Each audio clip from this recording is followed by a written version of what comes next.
تو پھر نتیجہ کیا نکلتا ہے؟ نبی صلی اللہ علیہ وسلم کے پاس ایک صحابی نوجوان صلی آئے، اللہ علیہ ان کے ساتھ ایک بوڑھے بابا جی تھے.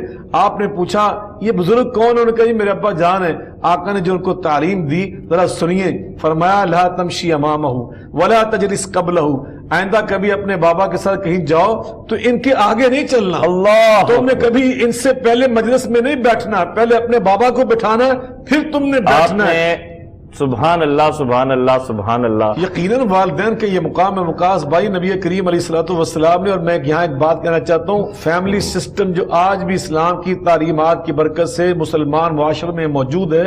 میں گزشتہ دن لندن میں تھا، مجھے ایک غیر مسلم سکالر نے جو بہت بڑے محقق تھے، انہوں نے کہا کہ میں آپ کو یقین دلاتا ہوں کہ مستقبل مسلمانوں کا ہوگا. میں نے پوچھا وہ کیسے؟ کہنے لگے مسلمانوں کی قابلیت کی بنا پہ نہیں کہہ رہا، میں اس سسٹم کی بنا پہ کہہ رہا ہوں جو اسلام نے ان کو فیملی سسٹم دیا ہے، وہ خاندانی مضبوط نظام دیا ہے. وہ آج بھی دنیا میں اگر موجود، صرف مسلمانوں کے اندر موجود ہے، کہ جس کی بنا پر، جس کی آپ بات کر رہے تھے کہ وہاں پر اولڈ ایج ہوم نہیں بنتے، وہاں بوڑھے ماں باپ کو اپنے گھر میں رکھ کر برکت سمجھی جاتی ہے. نبی پاک نے یہ تعلیم دی انما ترزقون بضعفائکم، تمہارے بوڑھے ماں باپ، ضعیف ماں باپ، تمہاری دادی نانی دادا نانا، تمہاری خالہ پھپھو جو بوڑھی ہو چکی تمہارے گھروں میں بیٹھی ہیں، ان کی برکت سے تمہیں رزق دیا جاتا ہے. آپ بے شک آپ کی بات کاٹ رہا ہوں. آپ کے اس کوسچن کو لے کے میں پروفیسر صاحب کی جانب جاؤں گا، ناصر طیوب صاحب کے ساتھ. ہم دیکھ رہے ہیں ڈاکٹر صاحب کہ ہمارے جو پوش ایریاز ہیں، ہمارے جو بڑے شہر ہیں، وہاں پہ اولڈ ہومز کی تعداد میں بہت اضافہ ہو رہا ہے. اور عید کے اوپر ہم دیکھتے ہیں اس میں باقاعدہ رپورٹس بھی بنتی ہیں اولڈ ہومز میں. وہ بابے اور بزرگ جو ہماری خواتین مائیں ہوتی ہیں، دادیاں ہوتی ہیں، وہ وہاں پہ بیچاری رو رہی ہوتی ہیں اور عید کے دن بھی انتظار کرتی ہیں کہ ان کا کوئی بچہ آ کے ان کو شکل دکھا جائے، لیکن ایسا نہیں ہوتا. جی بدقسمتی ہے کہ انسانیت اپنے سب سے بڑے محسنوں کو، جیسے فضول لوگ ہیں، ضائع شدہ لوگ ہیں، یا سوسائٹی کا بوجھ ہے، انہیں اٹھا کے الگ سے خانوں کے اندر قید کر دیا جاتا ہے. اور ان سے اگر آ کے آپ کچھ لمحے گزار کے پوچھ لیں کہ اتنا بتا دیں کہ آپ کو کھانے میں، کپڑے میں، پینے میں، بستر میں، رہائش میں کسی شے کے اندر کوئی کمی ہے، تو وہ روتے ہیں. وہ کہتے ہیں ہمیں اس سے کم تر کپڑے دو، ہمیں اس سے کم تر کمرے دو، ہمیں اس سے کم تر بستر دے دو، مگر ہمارے بچوں کو ہمارے سامنے رہنے دو، ہماری نسلوں کو ہمارے سامنے رہنے دو. انسانیت اس وقت مکمل تباہی. کیا یہ والدین نہیں ہے اولاد پر؟ جی جی، یہ بدترین عذاب ہے. اور اس کا عذاب دیکھیں آج بھی ہم سوال یہ پیدا ہوتا ہے ڈاکٹر صاحب کہ ہم ایک اسلامی ریاست کا حصہ ہیں. پاکستان کا مطلب کیا؟ لا الہ الا اللہ محمد رسول اللہ. 1973 کا آئین اٹھائیں تو پہلی لائن آتی ہے کہ حاکمیت اختیار صرف اللہ تعالیٰ کی ذات کو ہے. حکومت کو ایسے اولڈ ہومز جو ہیں وہ ان سے گریز نہیں کرنا چاہیے، اور ایسے جو اولاد ہے اس کے لیے کوئی سزا کا جو ہے باقاعدہ اختیار اور قانون بنانا چاہیے. جی جی بالکل ٹھیک ہے. دیکھیں کچھ چیزیں ایسی ہیں جن چیزوں کے اوپر لوگوں نے کام کرنا ہے اور کچھ چیزوں کے اندر حکومت نے کام کرنا ہے. اگر بچے اپنے والدین کو چھوڑ دیتے ہیں، ان کو ان کی جائیدادوں سے نکال دیتے ہیں، کیوں نکالتے ہیں؟ کیا اسلامی قرآن اس کا ذمہ دار نہیں ہے کہ اس کے سر دست ہمارے پاس کوئی سسٹم والدین کی پروٹیکشن کے لیے ایکٹیو نہیں ہے. اسی کی وجہ سے جب میں نے یہ فکرہ پہلے بولا تھا مائٹ از رائٹ، ہمارے ہاں تو جنگل کا قانون ہے. بچے اگر اچھے ہیں تو ٹھیک، بچے اگر بگڑے ہوئے ہیں تو میں گزشتہ دنوں آپ کی بات کاٹ رہا ہوں، مجھے ایک یتیم خانے میں جانے کا اتفاق ہوا. یقین جانیے وہ دن جائے اور آج کا دن آئے مجھے نیند ہی نہیں آئی. میں اس پروگرام کے توسط سے اپنے دیکھنے والوں سے یہ گزارش کروں گا کہ خدا را آپ باقی چیریٹیز کرتے ہوں گے، خیرات کرتے ہوں گے، سب کچھ کرتے ہوں گے، خدا را صرف ایک کام کیجئے کہ وہاں یتیم خانے چلے جائیے اور وہاں ایک بچے کو اڈاپٹ کر لیجئے، اسے ساتھ نہ لے کر آئیے. اس کو سال میں آپ نے دو جوڑے جو ہے آپ نے جوتے لے کر دینے ہیں، سردیوں میں 2 سویٹریں لے کر دینی ہیں، گرمیوں میں 2 کپڑے لے کر دینے ہیں. سال کی اس کی تعلیم کا خرچہ شاید 3 سے یا 4 ہزار روپے سے زیادہ نہیں ہوگا. پورے سال میں آپ کا 10 ہزار نہیں لگے گا، اور کیا پتا اس 10 ہزار کی بدولت آپ کو کیا کچھ ملے. اور یہ یتیم خانے جب آپ کو اللہ توفیق دے اس کو ساتھ لے ہیں. یہ ذرا یتیم خانے کے کلچر پہ بھی میں مفتی صاحب آپ سے بات کرنا چاہوں گا، یہ اس کے بارے میں ذرا بات کیجیے، کیونکہ جی ڈاکٹر صاحب جی میں اگر چھوٹی سی بات ایڈ آن کرنا چاہوں تو وہ یہ کہ حضور نے فرمایا کہ انا وکافل الیتیم فی الجنتی ہاکذا، یہ بہت خوبصورت ترین بات ہے کہ میں اور یتیم کی کفالت کرنے والا جنت میں 2 انگلیوں کو جوڑ کے کہا جنت میں اس طرح ہوں گے۔ حضور نے صحابہ سے سوال کیا کہ بتاؤ کہ سب سے بہترین گھر، تو صحابہ کہتے ہیں اللہ کے نبی آپ بہتر جانتے ہیں۔ فرمایا سب سے بہترین گھر وہ ہے جہاں یتیم پلے۔ ہمارے ہاں اسلام میں تصور یہ نہیں، ان بچوں کو بھی اٹھا کے ایک الگ سے خانے کے اندر قید کر دو، کیونکہ ہر کوئی چاہتا یہ ہے کہ اسے فیملی کی محبت ملے، فیملی کے اندر جو ایک خاص اپنائیت ہوتی ہے، جو بھی اس سے محروم ہوا تو وہ سوسائٹی کے لیے ناسور بن جائے گا۔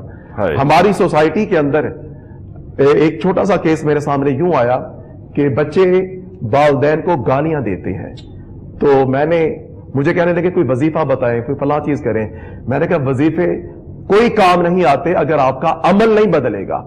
ہم وظیفے سے بھی مایوس ہو جائیں گے، بچے مذہب سے مایوس ہو جائیں گے، کوئی وظیفہ کام نہیں آئے گا۔ مجھے سب سے بڑا وظیفہ حالات بتا دیں۔ انہوں نے کہا کہ ہم نے اپنے والد محترم کو اولڈ ہوم کے اندر رکھا ہوا ہے، وجہ یہ ہے میں اپنے بزنس کی وجہ سے میں out of country out of city ہوتا ہوں، گھر میں نہیں ہوتا۔ میرے والد محترم بیوی کے ساتھ جھگڑتے تھے، بیماری کی وجہ سے کارپیٹ کو گندا کرتے تھے، تھوکتے تھے۔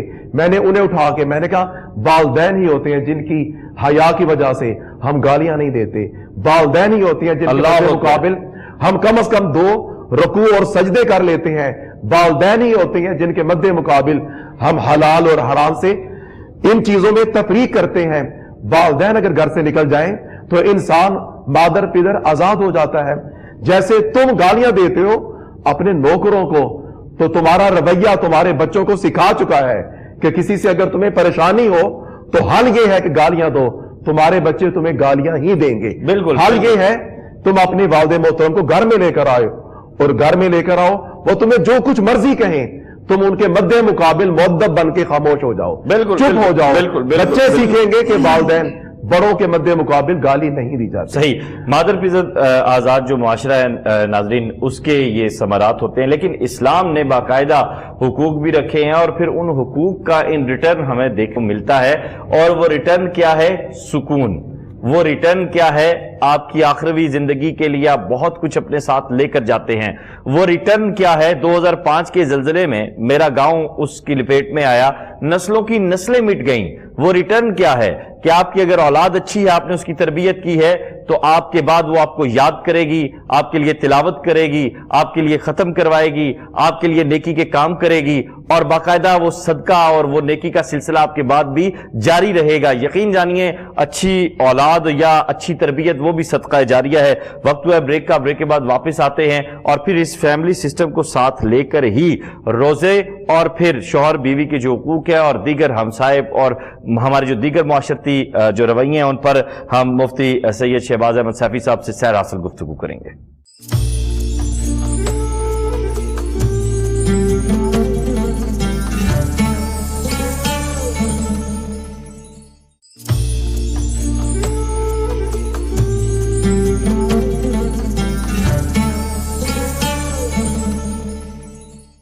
ویلکم بیک ناظرین، اور آج کل ہم دیکھ رہے ہیں کہ طلاقیں بہت ہو رہی ہیں، ناچاکیاں بہت بڑھتی جا رہی ہیں، اور بہت زیادہ ایک نفرت کا ماحول دیکھنے میں آ رہا ہے۔ سفر بچوں کو کرنا پڑتا ہے۔ عموماً جو چائلڈ کورٹس ہیں وہاں جو کیسز ہیں ان کو میں نے اسٹڈی کیا ہے تو زیادہ قصور لڑکی کے ماں باپ کا نکلتا ہے۔ وہ بہت ساری ایکسپیکٹیشنز رکھتے ہیں، اور پھر ان کے داماد سے، اور پھر ان کی خواہش یہ ہوتی ہے کہ ان کی بیٹی جاب کر رہی ہے تو ان کا داماد جو ہے وہ ڈومینیٹ نہ کرے، اور پھر اس پہ مزید خواہش یہ ہوتی ہے کہ جو ان کی بیٹی ہے وہ بیٹے کی طرف پریٹینڈ کرے، اور مطلب اس طرح کی یہ کوئی بخاری صاحب یہ کوئی عجیب و غریب قسم کی خواہشات نہیں پیدا ہونا شروع ہو گئی لڑکی کے ماں باپ کی؟ یقیناً اصل میں جس میں ہم بات کر رہے تھے نا کہ کتاب و سنت کی جو پاکیزہ تعلیمات ہیں وہ سب کے لیے فائدہ مند ہیں، سب کے لیے نفع بخش ہیں، اور اس میں سب کی عزت نفس کو ہمیشہ ملحوظ رکھ کر اللہ اور رسول نے وہ قوانین رسول زندگی ہمیں عطا کیے۔ قرآن مجید فرقان حمید میں اللہ تعالیٰ ارشاد فرماتے ہیں الرجال قوامون علی النساء بما فضل اللہ بعضهم علی بعض وبما انفقوا فالصالحات قانتات، آخر تک کہ مرد جو ہیں ان کو اللہ تعالیٰ نے خواتین کے لیے یا عورتوں کے لیے کیا بنایا؟ قوامون، لباس بنایا نہیں، اس کو ہم کہتے ہیں حکمران بنایا۔ حالانکہ یہ اس کا ترجمہ صحیح نہیں ہے، میں سمجھتا ہوں اس کا معنی صحیح ہے کہ ہم نے ان کا قیم بنایا، امور زندگی چلانے والا، ضروریات زندگی مہیا کرنے والا، اور اس لیے اللہ نے تو آج بیویاں جو ہیں وہ پلے کارڈ اٹھا کے کیوں باہر آ رہی ہیں کہ جناب میرا جسم میری مرضی اور کھانا خود گرم کرو، اور یہ مطلب یہ کیا ہو رہا ہے؟ جی یہی مرض کا وَبِمَا انفقوا کہ مرد نے خرچ کرنا ہے، یہ اس کی ذمہ داری ہے کہ کمائی وہ کر کے لائے، اور نو نفقہ خواتین کا مرد خامد شوہر کے ذمہ اللہ تعالیٰ نے لگا دیا تاکہ نظام زندگی صحیح طور پہ چل سکے۔ اصل معاملہ یہ ہے، اب ساتھ تعریف کی اللہ تعالیٰ نے ان خواتین کی جو اس طرح نہیں کرتی جس کا بھی آپ نے ذکر فرما دیا کہ وہ جناب کار اٹھا کر بازاروں میں آ کھڑی ہو جاتی ہیں اور اس طرح کی باتیں کرتی ہیں جو ایک مسلمان خاتون کو زیب نہیں دیتا۔ میں کہتا ہوں مسلمان تو کیا ہے، میں اشفاق صاحب کا ایک دن سفر نامہ پڑھ رہا تھا، ان کتاب پڑھ رہا تھا، وہ لکھتے ہیں کہ میں کچھ دیر تدریس کے لیے بیرون ملک میں تھا جو عیسائیوں کا ملک تھا۔ وہ کہتے ہیں میرے اس دور میں ایک دفعہ ایک دیہات میں گیا، وہ اتوار کا دن تھا، تو میں نے وہاں خواتین کا جو لباس دیکھا وہ بالکل یعنی کرسچن ہونے کے باوجود ان کا مکمل لباس تھا، اور وہ خواتین کے جب میرے بارے میں سنا یہ شہر سے آیا تو میرے ارد گرد اکٹھی ہوگی، مجھے کہنے لگی تم شہر سے آئے؟ تو میں نے کہا جی میں شہر میں رہتا ہوں، وہاں پروفیسر ہوں۔ تو انہوں نے مجھ سے کہا کہ ہم نے سنا کہ وہاں پر خواتین جو ہیں وہ اس طرح کا لباس پہنتی کہ جس سے ان کے بازو ننگے ہوتے ہیں۔ تو کہتے ہیں میں نے کہا بالکل آپ نے صحیح سنا۔ تو انہوں نے کانوں کو ہاتھ لگائے، یعنی کرسچن ہونے کے باوجود ان کے اندر عفت و عصمت شرم و حیا کا یہ حال تھا کہ ان کے نزدیک اس کا ننگے بازو کر کے چلنا یا ٹانگیں ننگی کر کے چلنا یہ عیب تھا، عار تھا، اور اس کو عفت و عصمت اور شرم و حیا کے منافی سمجھتی تھی، یعنی کرسچن ہونے کے باوجود۔ یہ جائے کہ ایک مسلمان عورت جس کے بارے میں اللہ تعالیٰ قرآن پاک میں فرما رہا ہے کل للمؤمنین یغضوا من ابصارہم ویحفظوا فروجہم وکل للمؤمنات یغضضن من ابصارہن ویحفظن فروجہن، کہ خواتین جو ہوتی ہیں مسلمان ان کے اندر تو شرم و حیا کا یہ حال ہوتا ہے کہ ان کے چہرے وہ بھی برہنہ نہیں ہوتے، اور ان کی آنکھیں جھکی ہوتی ہیں، ان کی آنکھوں میں حیا اور شرم ہوتی ہے، ان کی زبان میں حیا ہوتی ہے۔ آقا علیہ الصلوۃ والسلام فرماتے ہیں لا ایمان لمن لا حیا لہ، جس کے اندر حیا نہیں رہتی اس کے اندر تو ایمان نہیں رہتا۔ الحیا والایمان قرنا جميعا فاذا رفع احدهما رفع الاخر، ایمان اور حیا تو لازم و ملزوم ہے، ایک نہ رہے دوسرا خود بخود ہی چلا جاتا ہے۔ حضرت ماں سیدہ عائشہ صدیقہ رضی اللہ تعالیٰ عنہ کتنے واقعات بیان کرتی ہیں کہ نبی علیہ الصلوۃ والسلام نے میری دل جوئی کی خاطر نبی ان کے ساتھ دوڑے بھی لگائیں، نبی علیہ الصلوۃ والسلام کی سہیلیوں کے احترام کرتے ہیں۔ ہر خدیجہ الکبریٰ سلام اللہ علیہ دنیا سے تشریف لے جا چکی ہیں، مگر اس کے باوجود ان کی سہیلیاں آ جاتی تھی، رسول اللہ صلی اللہ علیہ وسلم احترام میں کھڑے ہو جاتے تھی۔ ان کی بہن حالہ نبی پاک کے پاس تشریف لائی، حضرت عائشہ فرماتی پتہ چلا کہ حالہ تشریف لائی ہے تو کہا حالہ ہی خدیجہ کا نام لے کر فرمایا اس طرح ذکر خیر کیا ان کا۔ حضرت عائشہ فرماتی مجھے کبھی غیرت نہیں کسی عورت پہ آئی سوائے خدیجہ کا، میں ان کو دیکھا بھی نہیں تھا، لیکن رسول اللہ صلی اللہ علیہ وسلم کا اخلاق بیویوں کے ساتھ سامنے آیا بطور نمونہ رسوا کہ ہم نے اپنے اہل خانہ کے ساتھ اچھے اخلاق کا برتاؤ کرنا ہے۔ یہ ان کو بیویوں کو کمزور سمجھ کے مارنا، ان کو کمزور سمجھ کے نہیں، پس اللہ سے سختی سے منع کی ہے، نہیں باقی ہرگز اجازت نہیں کہ آپ ناجائز کسی کو مارتے پھریں۔ اسی طرح بیویوں کا تو بہت زیادہ احترام کی ضرورت ہے۔ میرے آقا علیہ الصلوۃ والسلام فرماتے ہیں خیر متاع الدنیا، دنیا کا سارا جو خزانہ ہے ایک طرف ہو جائے، سب سے اعلیٰ سب سے بہتر خزانہ یہ المرأۃ الصالحہ، اگر اللہ تمہیں نیک بیوی عطا کر دے تو سمجھو تم نے دنیا کا سب سے بہترین خزانہ پا لیا۔ یقیناً وہ گھر جنت بن جاتا ہے جہاں خامد اور بیوی ایک دوسرے کے احترام کرنے والے ہوں، ایک دوسرے کا احساس کرنے والے ہوں، ایک دوسرے کی خیر خواہی کرنے والے ہوں۔ یقیناً سیدہ فاطمہ الزہرا سلام اللہ علیہ ان کا کردار میں پڑھ رہا تھا، میرے آقا علیہ الصلوۃ والسلام کی بیٹی حضرت عائشہ فرماتی ہے کانت فاطمہ شاکرتن صابرتن قانعتن، فرمایا کہ حضرت فاطمہ اتنی صابرہ تھی، اتنی قانعہ تھی، شکر کرنے والی تھی۔ حضرت سیدنا علی المرضی کرم اللہ وجہہ الکریم نے چونکہ پوری زندگی دین کے لیے وقف کر رکھی تھی تو فرمایا وہ زیادہ ذریعہ معاش کے لیے نہیں جاتے تھے، تو اس لیے گھر میں غربت رہتی تھی، فقر و فاقہ رہتا تھا، مگر حضرت فاطمہ نے کبھی گلہ تک نہیں کیا، کبھی شکوہ تک نہیں کیا۔ اور خود حضرت عائشہ فرماتی ہیں انا کنا لننظر الى الہلال ثم الہلال ثم الہلال فما اوقد فی ابیات رسول اللہ صلی اللہ علیہ وسلم نار، میرے آقا کے گھر میں ایک مہینہ آتا وہ گزر جاتا، دوسرا چاند چڑھ جاتا وہ مہینہ گزر جاتا، تیسرا مہینہ گزر جاتا، آقا کے گھر کے چولہوں میں آگ نہیں جلا کرتے، کھانے نہیں پکتے، کھجوروں پہ گزارا ہوتا تھا، پانی پہ گزارا ہوتا تھا۔ جب نبی پاک صلی اللہ علیہ وسلم کا اسوہ مبارکہ، آپ نے بڑی پیاری بات مفتی صاحب نے بات بڑی خوبصورت کی کہ میرے آقا دنیا میں سب سے زیادہ معزز،